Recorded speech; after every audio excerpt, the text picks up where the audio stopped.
From Richmond City, Ms. McClellan.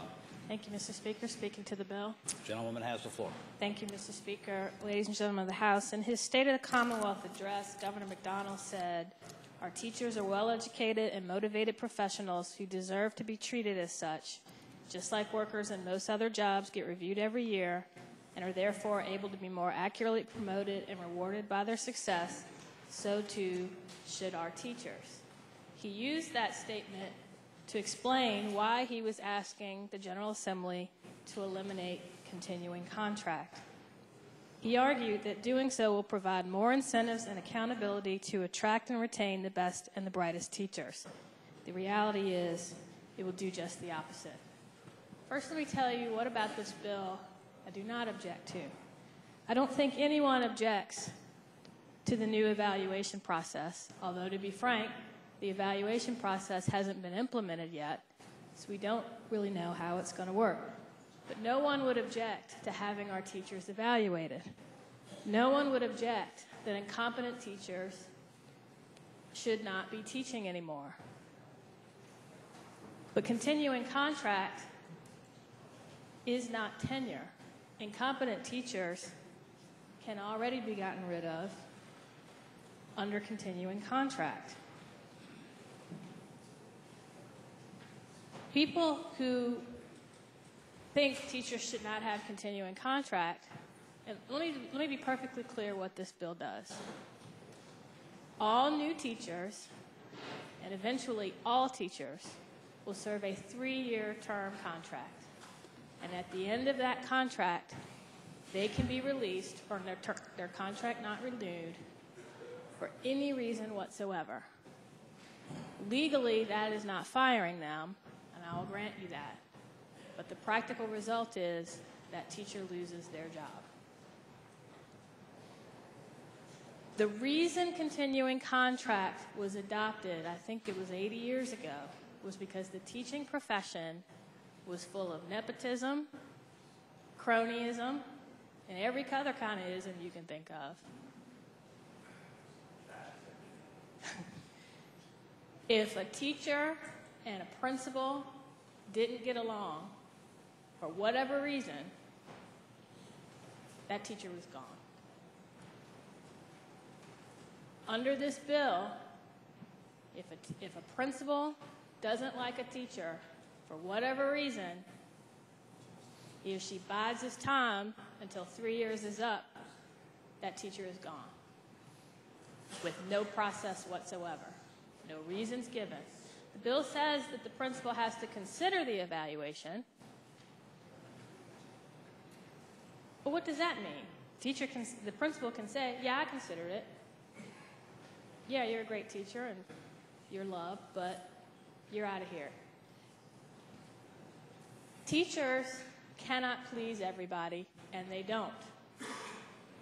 Between the demands of parents, the demands of the school board, demands of the administration, somebody's not going to be happy.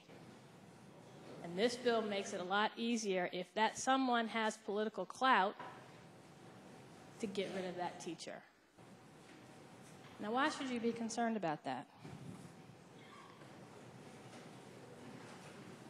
Evidence was given in the other body that Virginia will need to hire 8,694 teachers each year, and that Virginia's teacher preparation programs are only producing 3,247 teachers per year. So we've got to recruit teachers from other states. Now, if you ask a lot of young people today if they want to become a teacher, they're going to say no. Because the salary's not that great, and Virginia teachers' salary is 12% below the national average. Our class sizes are growing every year. Virginia's class sizes are among the largest in the nation. There are two things. Well, added to that, the teaching profession has become one of the most stressful professions around. I've seen this personally. I have a father-in-law who taught for a year in Petersburg Public Schools. I have lots of friends who are teachers, one of whom's son is in daycare with mine, daughter is in daycare with mine. And we talk about what they're facing on the front lines every day. Because of No Child Left Behind and the standards of learning, they are under tremendous pressure from teaching administrators to do well on the test. And we've seen in some states where that leads, it leads to cheating by the teachers and the administrators to make sure they do well on the test. Now, fortunately, that hasn't happened here, but the stress that caused that cheating is still here. In some of our school divisions, you have teachers who are not just instructors anymore, they're grief counselors, they're guidance counselors, they're parents. I had a friend of mine tell me a story about she had a student who came in on the day of the SOLs with blood on his shirt. She said, well, what happened? My uncle was murdered last night, and I've been in the hospital, and I haven't slept, but I know I got to take this test. This is what our teachers are dealing with. Many of them are teaching in trailers or buildings that need to be renovated because we don't have the money to do it. Many teachers are being forced to teach in a way that is directly contrary to the way they were taught they should teach. They get burned out really, really easy. So what, other than the love of the students, which they all have, but you can't live on love. So what's keeping them there? Two things. A generous benefits package. Well, guess what? We've got legislation that we've been dealing with that chips away and chips away and chips away at their retirement package, first by having them contribute to it, which reduces their already pretty low salary, their take-home pay, or by converting from a defined benefit to defined contribution, which means the stability that they have in that retirement package is being chipped away. And the other thing that keeps them is some sense of job security. Yes, I can be fired if I'm incompetent, but I can't be fired because I dare to go down and testify at the General Assembly on a bill and my principal or his boss didn't like what I said, or because I don't get along with the principal, or because a very powerful student didn't get the grades they wanted, and so that parent is now putting pressure to make sure I lose my job. And if you don't think that happens, you're naive. So this bill, and I'll give the administration and the gentleman from Stanton credit. It's getting better, and you've addressed a lot of the concerns originally raised.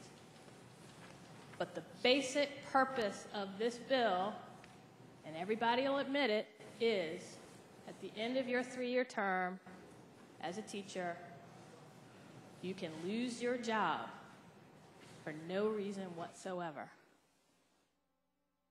Now you think about that when we try to find people to come to Virginia, to some of the toughest school divisions that we have, and say, come teach here, but your pay's not going to be that great. The circumstances under which you teach are not going to be that great. We can't guarantee that you're going to have good benefits or a good retirement package, and we can't guarantee you're going to keep your job. Is it any wonder why if you ask a young person today, do you want to be a teacher, they say no. And for that reason, I cannot vote for this bill. Thank you. Gentleman,